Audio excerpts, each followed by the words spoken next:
1 Samuel, chapitre 25. Samuel mourut. Tout Israël, s'étant assemblé, le pleura, et on l'enterra dans sa demeure à Rama. Ce fut alors que David se leva et descendit au désert de Paran.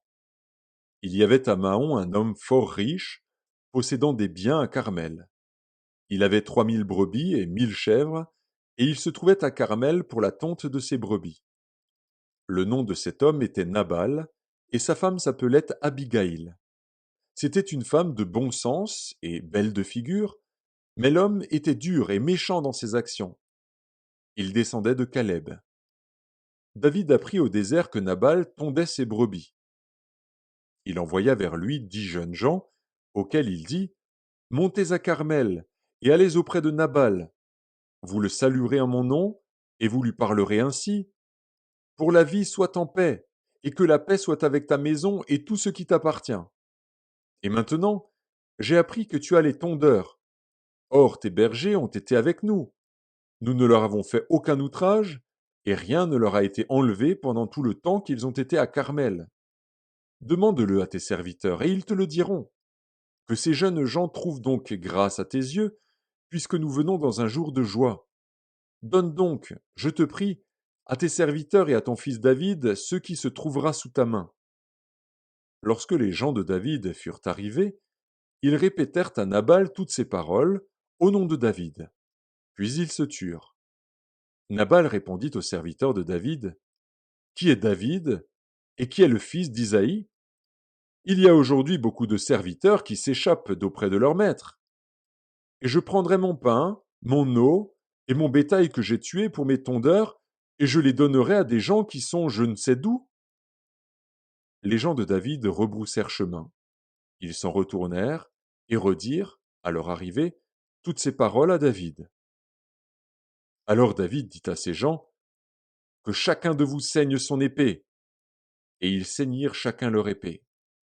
David aussi saignit son épée, et environ 400 hommes montèrent à sa suite. Il en resta 200 près des bagages. Un des serviteurs de Nabal vint dire à Abigaïl, femme de Nabal: Voici, David a envoyé du désert des messagers pour saluer notre maître, qui les a rudoyés. Et pourtant ces gens ont été très bons pour nous. Ils ne nous ont fait aucun outrage, et rien ne nous a été enlevé tout le temps que nous avons été avec eux lorsque nous étions dans les champs. Ils nous ont nuit et jour servi de muraille tout le temps que nous avons été avec eux, faisant paître les troupeaux. Sache maintenant et vois ce que tu as à faire, car la perte de notre maître et de toute sa maison est résolue, et il est si méchant qu'on ose lui parler. Abigaïl prit aussitôt 200 pains, 2 outres de vin, 5 pièces de bétail apprêtées, 5 mesures de grains rôtis, 100 masses de raisins secs et 200 de figues sèches. Elle les mit sur des ânes, et elle dit à ses serviteurs: Passez devant moi, je vais vous suivre. Elle ne dit rien à Nabal, son mari. Montée sur un âne, elle descendit la montagne par un chemin couvert. Et voici, David et ses gens descendaient en face d'elle, en sorte qu'elle les rencontra. David avait dit: C'est bien en vain que j'ai gardé tout ce que cet homme a dans le désert, et que rien n'a été enlevé de tout ce qu'il possède. Il m'a rendu le mal pour le bien. Que Dieu traite son serviteur David dans toute sa rigueur, si je laisse subsister jusqu'à la lumière du matin qui que ce soit de tout ce qui appartient à Nabal. Lorsqu'Abigaïl aperçut David, elle descendit rapidement de l'âne, tomba sur sa face en présence de David et se prosterna contre terre. Puis, se jetant à ses pieds, elle dit: À moi la faute, mon Seigneur. Permets à ta servante de parler à tes oreilles, et écoute les paroles de ta servante.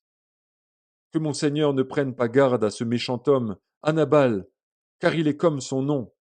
Nabal est son nom, et il y a chez lui de la folie. Et moi, ta servante, je n'ai pas vu les gens que mon Seigneur a envoyés. Maintenant, mon Seigneur, aussi vrai que l'Éternel est vivant et que ton âme est vivante, c'est l'Éternel qui t'a empêché de répandre le sang et qui a retenu ta main. Que tes ennemis, que ceux qui veulent du mal à mon Seigneur soient comme Nabal. Accepte ce présent que ta servante apporte à mon Seigneur, et qu'il soit distribué aux gens qui marchent à la suite de mon Seigneur. Pardonne, je te prie, la faute de ta servante, car l'Éternel fera à mon Seigneur une maison stable.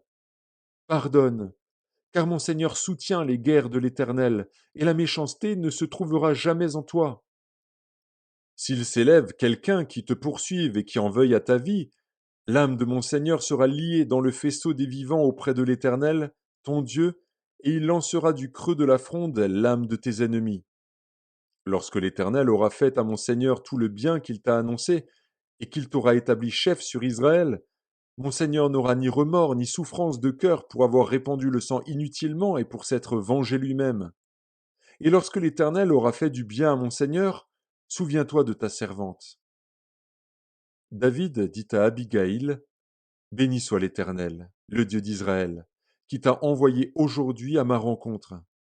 Béni soit ton bon sens, et béni sois-tu, toi qui m'as empêché en ce jour de répandre le sang, et qui as retenu ma main. Mais l'Éternel, le Dieu d'Israël, qui m'a empêché de te faire du mal, est vivant. Si tu ne t'étais hâté de venir au-devant de moi, il ne serait resté qui que ce soit à Nabal d'ici à la lumière du matin. Et David prit de la main d'Abigaïl ce qu'elle lui avait apporté, et lui dit, monte en paix dans ta maison. Vois, j'ai écouté ta voix, et je t'ai favorablement accueilli. Abigaïl arriva auprès de Nabal. Et voici, il faisait dans sa maison un festin comme un festin de roi. Il avait le cœur joyeux, et il était complètement dans l'ivresse. Elle ne lui dit aucune chose, petite ou grande, jusqu'à la lumière du matin. Mais le matin, l'ivresse de Nabal s'étant dissipée, sa femme lui raconta ce qui s'était passé. Le cœur de Nabal reçut un coup mortel et devint comme une pierre. Environ 10 jours après, l'Éternel frappa Nabal et il mourut.